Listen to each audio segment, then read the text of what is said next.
Is it time to buy Pokemon 151 Special Illustration Rares? We're going to take a look at the prices now since its release and figure out whether or not it actually is a potential good buy right now, or if you guys should wait. Welcome back to the channel, guys. Hope you are enjoying 151 as much as I am.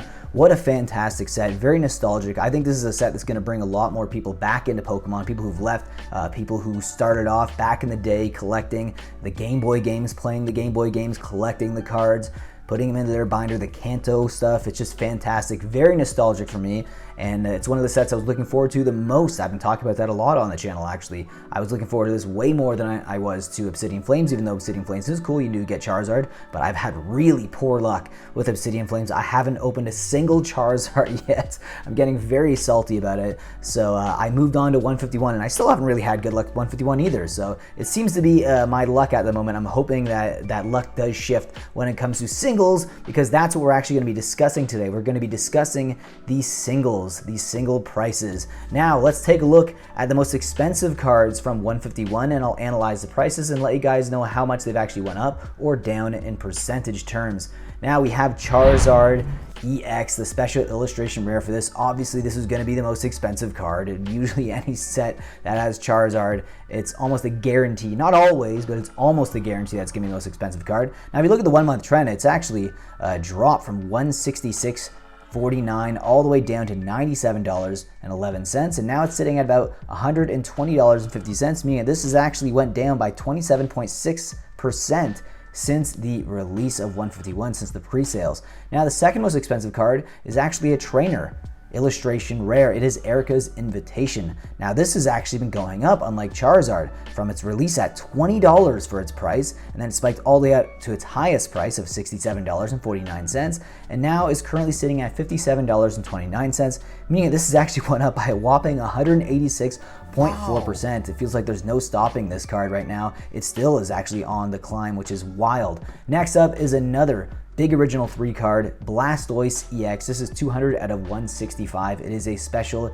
illustration rare. Now this card has actually went up as well from $37.17. It peaked at about $57, but is now sitting at $49.11, meaning this card has actually went up by 32%. Now let's take a look at another classic card, a legendary bird, Zapdos EX. This is 202 out of 165. I love the artwork for this one. I have to say, the fact that all the birds are on this card as well is really exciting. I think it's just a fantastic card, and it's probably the card that I'm looking most forward to opening besides the big 3. Now this card's actually had a massive drop, sadly, from $63.50 all the way down to about $44.63, all the way down to $44.36, but now it's sitting at about $47.63, meaning that this has actually went down by 25%. Now let's take a look at Alakazam EX. This is 201 out of 165, special illustration rare. Now this has actually went up as well from $29.60. It's bottomed out at $23.64, but is now currently sitting at $44.61, meaning that this special illustration rare has actually went up by 81%, one of the biggest gains out of any of the special illustration rares. Next up is another big 3 card that's went down, Venusaur EX. Blastoise is the only one that seems to actually been going up compared to Venusaur and Charizard, which is kind of surprising to me, but Blastoise is definitely a popular Pokemon and the artwork is great. So this started off at about $60, bottomed out at $36.31, and now is sitting at $42.31, meaning that this card has actually dropped by 30%. Now we're going to look at the original starters here. Charmander is the first one here with a crazy V-shape recovery here. It started off at about $37.49, dropped down to $16.79, and has now went back up to $36.12, meaning that this card has actually dropped only by 2.7% because of the massive recovery. Now Squirtle here, this one has had a similar recovery, but it's actually blasted past its pre-sale prices, which is crazy. Started off at about $15, dropped all the way down to $10.16, and now is sitting at $19.30, meaning that this has actually went up by 35.7%. Next up here is Bulbasaur. Now this one has a very interesting price movement, very similar to Charmander. However, this one went past its pre-sale prices, but then it actually retraced a little bit.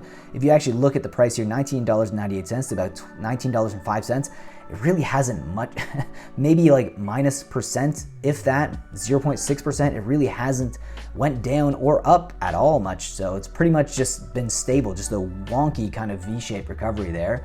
And now the last card I wanted to show you guys is Pikachu, the classic, 173 out of 165. Now this one is actually dropped quite substantially. It looks like it is recovering a little bit, but again, if there's more printings and more re-releases of 151, it's going to put a lot of downward pressure on the singles, not just the singles, but the sealed product. So this one started off at about $27.23 and went down to $12.64 and is now sitting at $17.71, meaning that this card has actually went down by 37%. So great artwork here, great potential buys here, but I have to say, some of these I would wait on, some of them I might go in on. It depends really what your tolerance is here, and if you're trying to collect a set, I guess it doesn't really matter, but if you're looking to potentially turn a profit on these cards, I would say wait a bit regardless, because I think with the amount of singles that are going to be cracking from boosters and stuff in the past few months, in the next few months will be pretty substantial and put a lot of pressure on these cards to go down.